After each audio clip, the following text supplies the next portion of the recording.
Bonjour. Alors, on va attendre qu'il y ait quand même quelques personnes qui se connectent avec nous cet après-midi.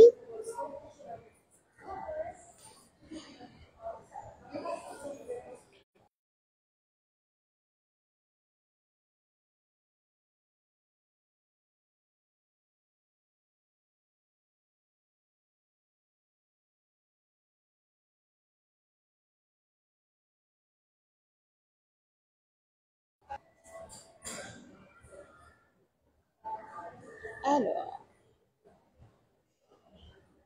est-ce qu'on m'entend super bien? Bonjour.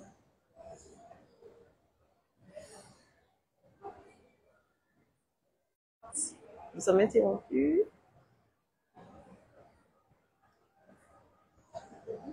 Tapez. Alors, nous revoici. Donc, du coup, voilà, on va reprendre l'amour de soi, c'est pouvoir justement développer notre notre capacité à nous aimer inconditionnellement, notre capacité à nous auto-apaiser. Et comme j'aime dire souvent en coaching, ben alors l'amour de soi aussi, c'est être toi suffit. Qu'est-ce que ça veut dire concrètement? C'est-à-dire que quand véritablement tu décides d'incarner qui tu souhaites être, quand tu es au clair et que tu es aligné à tes valeurs, oui, c'est possible et tu développes ton amour.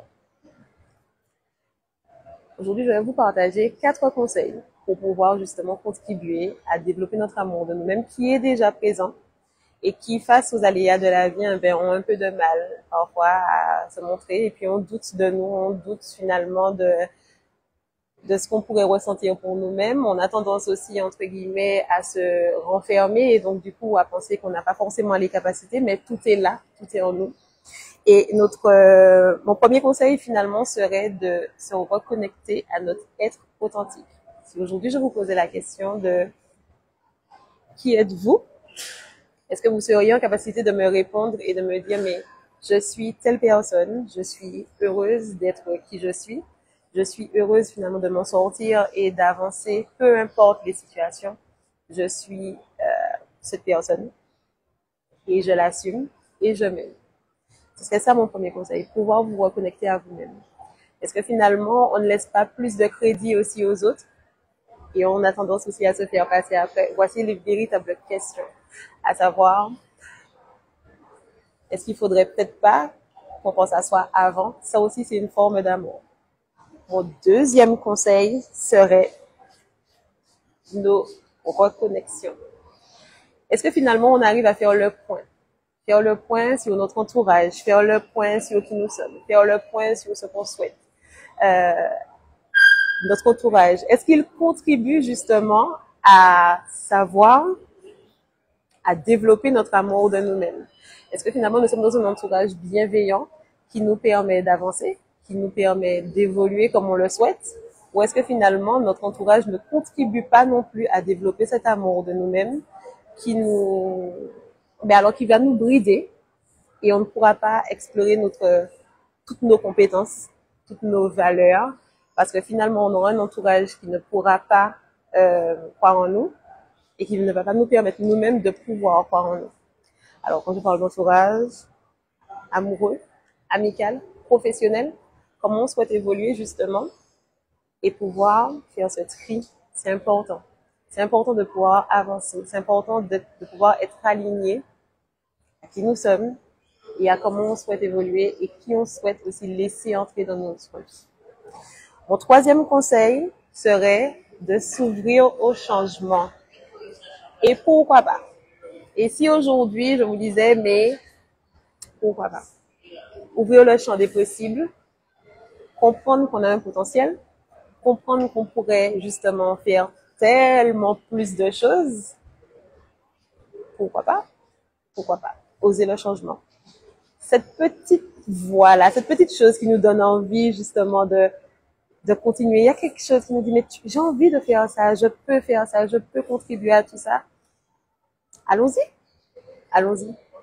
Développer notre amour de nous-mêmes, croire en notre potentiel, c'est aussi oser le changement et s'ouvrir au changement. S'ouvrir au changement de différentes façons.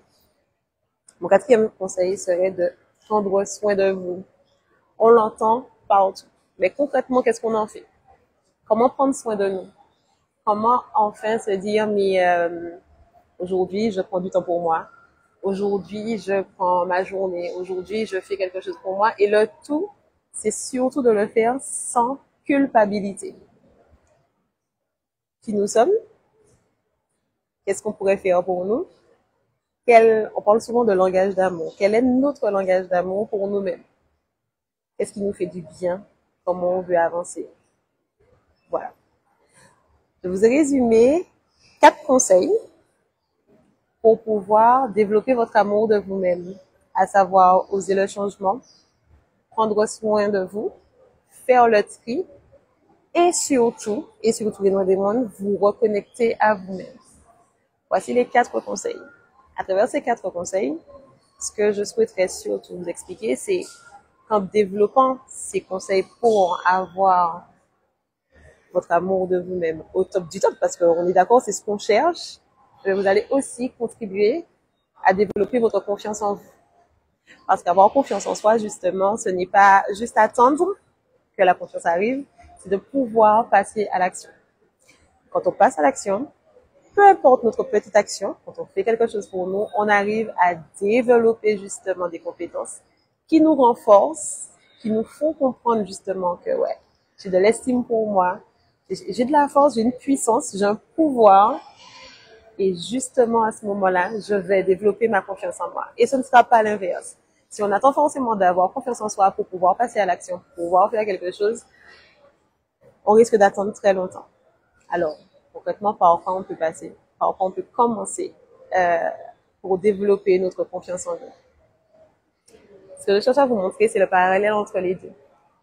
Pouvoir s'aimer inconditionnellement, c'est-à-dire s'aimer avec ses défauts, ses qualités, trouver ses qualités, parce qu'on en a toutes, on en a tous, qui nous permettront justement de travailler notre confiance en nous et de développer de nouvelles compétences. De comprendre que nous avons justement un pouvoir, une estime, une force qui n'attend justement que d'éclore pour pouvoir véritablement être et incarner cette femme, incarner cet homme que vous souhaitez tout simplement. Alors, je vais patienter quelques instants, savoir s'il y a des questions. Pas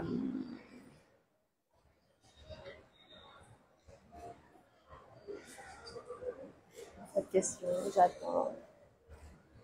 Ce que j'aimerais véritablement que vous puissiez retenir, c'est qu'en développant notre amour de nous-mêmes, en développant notre valeur, notre confiance, notre force, on arrive forcément aussi à développer notre confiance en nous-mêmes. Et c'est notre zone d'action. Qu'est-ce que je suis prête à faire pour moi? À quel moment je comprends que j'ai de la valeur?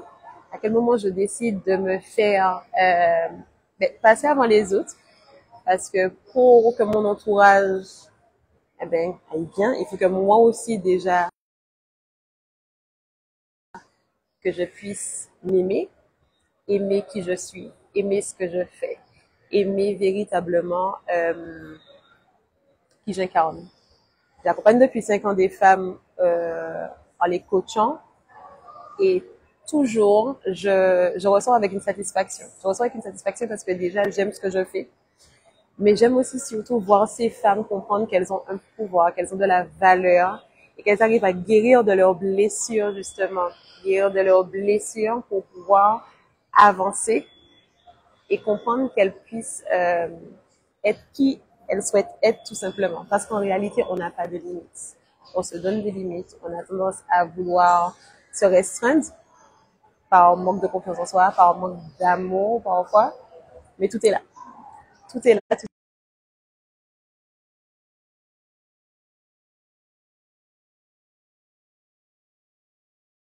Je ne pourrais pas prétendre justement à cet amour. Pourquoi moi, je ne pourrais pas prétendre à ce bonheur, à ce rêve, à tout ça? Pourquoi je ne pourrais pas tout simplement croire en mon potentiel et avancer?